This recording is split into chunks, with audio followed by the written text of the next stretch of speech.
Hello viewers, আসসালামু আলাইকুম। পরিবার বা বন্ধু বান্ধবের সঙ্গে ফেসবুক চালানোর সময় হঠাৎ খারাপ ভিডিও আসে, চিন্তা নেই, আজ আমি দেখাবো কিভাবে সহজেই এসব বন্ধ করবেন। আর একটি রিকোয়েস্ট, আপনি যদি আমাদের চ্যানেলের নতুন দর্শক হয়ে থাকলে এই ভিডিওতে একটি লাইক দিয়ে চ্যানেলটি সাবস্ক্রাইব করে রাখুন, তাহলে এরকমের গুরুত্বপূর্ণ ভিডিও আপনাদের কাছে আগে পৌঁছবে। ফার্স্ট অফ অল ফেসবুকে ঢুকে এই থ্রি লাইনে ক্লিক করবেন, তারপর নিচে স্ক্রল করে আসবেন।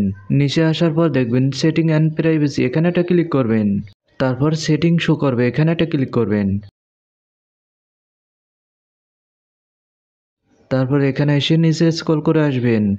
তারপর কন্টেন্ট প্রিফারেন্স, এখানে একটা ক্লিক করবেন।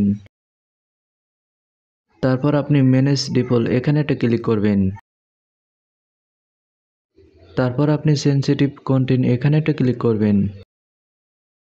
তারপর আপনাকে এখানে নিয়ে আসবে, এখানে শো লস, এখানে ক্লিক করে সেভ, এখানে ক্লিক করবেন। তারপর আপনি ওকেতে ক্লিক করে দিবেন। এখান থেকে ব্যাকে চলে যাবেন। ব্যাকে আসার পর নিচে স্ক্রল করে আসবেন, এখানে লেখা আছে মিডিয়া, এখানে ক্লিক করবেন। এখানে আপনার অটো প্লেটা বন্ধ করতে হবে। কোনো ভিডিও সামনে আসলে অটো প্লে হয়ে যায়, সেটা বন্ধ করতে হবে।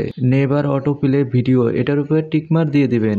ব্যাস, আপনার কাজ শেষ। এখন থেকে আর খারাপ ভিডিও আসবে না। ফেসবুকের কোনো সেটিং নিয়ে সমস্যা পড়ে থাকেন তাহলে আমাদেরকে কমেন্ট করে জানাতে পারেন, আমরা আপনাদেরকে সাহায্য করার চেষ্টা করব। আপনার যদি এই ভিডিওটা ভালো লেগে থাকে তাহলে এই ভিডিওতে লাইক দিয়ে চ্যানেলটা সাবস্ক্রাইব করে রাখুন। আপনি যদি ফেসবুক পেজ থেকে দেখে থাকেন তাহলে ফেসবুক পেজটি ফলো করে রাখুন, তাহলে আমাদের গুরুত্বপূর্ণ ভিডিও সবার আগে আপনার কাছে পৌঁছাবে।